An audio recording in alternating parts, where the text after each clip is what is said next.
म्हणजे कोणत्या मोठ्या माशा आहे का? लालवाल्या? हो का? सुजन आता ते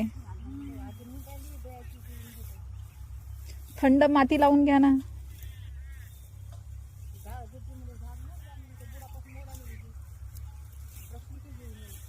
ते काकाला सांगून द्यावं लागत, सुचते ना ते चावली म्हणजे.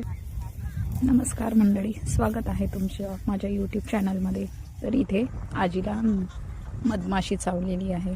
छोटंसं पोड होतं झाडाला, पण त्यावरती माशा बसलेल्या होत्या. ती लाल कलरच्या माशा होत्या आणि त्यांचा डंक एवढा जोरदार असतो की जिथे चावेल तिथं सुजूनच टाकते ती जागा.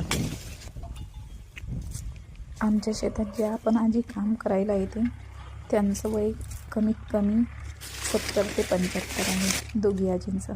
पण तरी पण या वयात काम करू शकतात त्या. हेच असते गावाकडच्या लोकांमधली ताकद.